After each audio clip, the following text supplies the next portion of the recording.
یہ جو شبرات آ رہی ہے نا، یہ لفظ میں خود ساختہ ہے۔ آپ حدیث کی کوئی چھوٹی سے چھوٹی کتاب سے لے کے بڑی سے بڑی کتاب اٹھا دیں، حدیث کی کسی کتاب میں، کسی حدیث کے اندر، کسی روایت کے اندر آپ کو شب برات کا لفظ نہیں۔ شب کسے کہتے ہیں؟ رات کو۔ اور حدیثیں ساری کی ساری حدیثیں عربی میں ہیں اور یہ شب کا لفظ فارسی ہے۔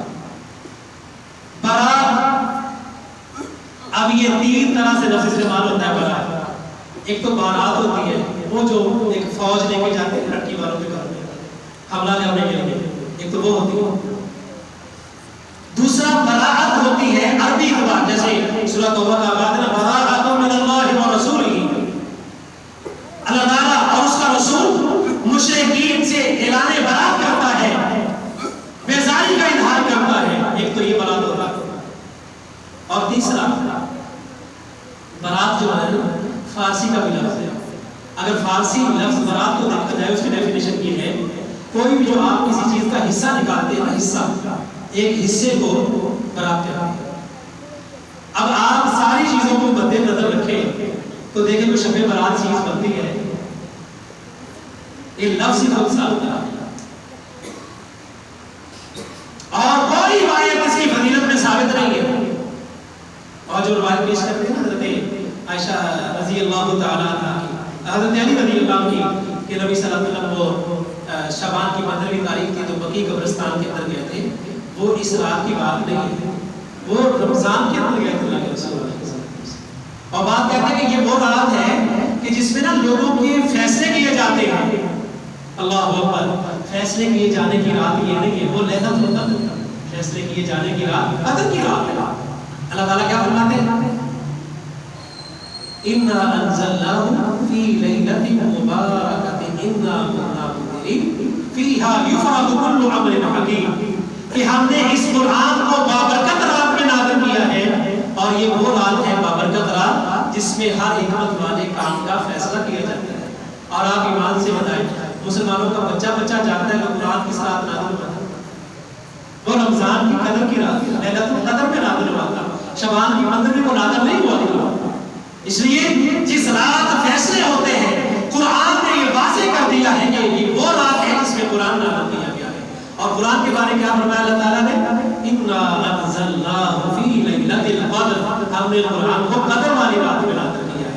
اس لیے یہ باتیں خود بھی سمجھیں، اپنے بچوں کو بالخصوص یہ بات سمجھائیں کہ بیٹا یہ جو آپ پٹاخے جلاتے ہو نا، یہ جو لوگوں کو پریشان کرتے ہو، یہ نبی علیہ السلام کی مخالفت ہے، مجرم ہوا، اور یہ پیسے کا ضیاع ہے، اور پیسے کا ضیاع کرنے والے اللہ فرماتے ہیں شیطان کے بھائی ہیں۔ تو یہ شیطانی کام کر کے شیطان کے دوست نہ بنو۔ پیسہ اتنا کسی کے پاس فالتو اور اضافی ہے تو اللہ کی راہ میں کسی اور جگہ پر خرچ کر دے۔ اگر پٹاخہ چلانا ہے، یہاں کھڑے ہو کے نماز ہو رہی ہوتی ہے، ہمارے بچے، ہمارا ایک یہ بھی مزاج بن چکا ہے، بچہ کچھ شرارت کرتا ہے نا، مسجد میں کرے، گھر میں کرے، گھر میں بات نہیں مانتا، تو ہم کہتے ہیں قاری صاحب بچہ بڑا بدتمیز ہے، تجھے کی سمجھاتے ہیں؟ بھئی بچہ 22 گھنٹے آپ کے پاس ہے، 2 گھنٹے سے بھی کام قاری صاحب کے پاس ہے، قصور کس کا زیادہ ہے؟ کس کا قصور ہے؟ قاری صاحب کے پاس 1 گھنٹے کے لیے بچے آتے ہیں اور 100 بچہ ہوتا ہے، کس بچے کو اتنا ٹائم دیا جا سکتا ہے کہ جو بچے آپ کے پاس ہمیشہ آپ کے پاس رہتے ہیں؟ بھلے قاری صاحب کو تو اتنا بیچارے کو اختیار نہیں ہوتا کہ بچے کو 2 لگا ہی دیں، اگر خدا نہ خواستہ لگے تو ہم نے پورا محلہ سر پر کھا لینا ہوتا ہے۔ یہ کیا ہو گیا جی، ہمارے بچے کو مارے، یہ کر دیں گے، وہ کر دیں گے، ہمارا مزاج تو یہ بن گیا ہے۔ نہیں سمجھائیں گے بچے کو، پیسے دیں گے اس کو، جاؤ جا کے پٹاخے لے لو، اور مسجد کے سامنے کھڑا ہو کے جلاتا ہے۔ مجال ہے کسی بندے نے منع کیا کہ بیٹا یہ کام نہ کرو، اپنی اولاد کو منع کیا، یہ بھی تو سکھا دیتے ہیں کہ مسجد کے دروازے کے ساتھ کھڑے ہو کے پٹاخے جلاتے ہیں، اور 7 گلا مسجد کا پٹاخے خریدنے کی بجائے مسجد کے گلے میں پیسے ڈالتے ہیں۔ یہ تربیت کس نے کرنی ہے؟ یہ بچوں کو سمجھانا کس نے ہے؟ ہم کوئی کبھی قصور نہیں نکالیں گے، نہ کسی ٹیوشن والے کا، نہ ہم کبھی کسی سکول والے کا، نہ اپنا بھی قصور نکالیں گے۔ آج آپ جی قاری صاحب کی غلطی ہے، بچوں کو سمجھانا کس نے تھا؟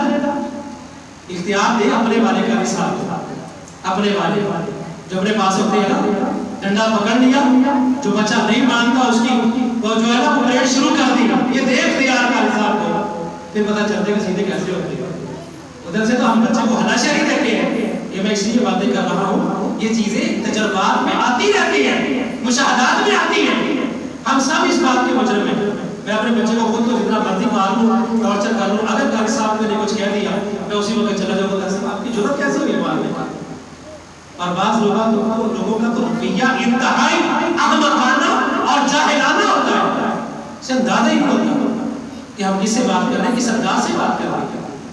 اس لیے میرے محترم بھائیوں، یہ حالات ایسے ہی نہیں بن گئے، ہماری اولاد نافرمان ایسے ہی نہیں ہوگی، ایسے ہی ماں باپ کے آگے آنکھیں نہیں نکالنے لگے، پیچھے ایک پوری تاریخ ہے کہ ہم نے اپنے بچوں کو اس نگر میں چلا دیا۔ آج بچہ 9ویں 10ویں کا طالب علم ہے، 2 دن موبائل چھین کے دیکھ رہے، اس کی حالات کیا ہو جاتا ہے، یہاں تک کس نے پہنچایا ہے اس کو؟ یہ ہماری من حیث القوم سب کی یہ کوتاہی تھی، اور سب کا اس میں جرم ہے کہ ہم نے اپنی اس نسل کو خود خراب کرا۔ بات مانتے ہی نہیں ہے جی، کیا کریں جی نوجوان، اچھا بھی بچہ جی نماز نہیں پڑھتا جی، آپ پڑھتے ہیں کبھی کبھی پڑھ بھی لیتی ہے، خود کبھی نماز پڑھی نہیں، اور بچے کے لیے یہ جذبات رکھتے کہ بچہ تہجد آگے پڑھا کے پاس، ایسے نہیں، بچے بڑوں سے سیکھتے ہیں، ان کو سکھائیے اور دیکھیے کہ آپ ان کو تعلیم کیا دے رہے ہیں، تربیت کیسے کر رہے ہیں۔ اللہ کریم سے دعا ہے مالک کائنات ہم سب کو صحیح راستے کے اوپر چلنے کی توفیق عطا فرمائے۔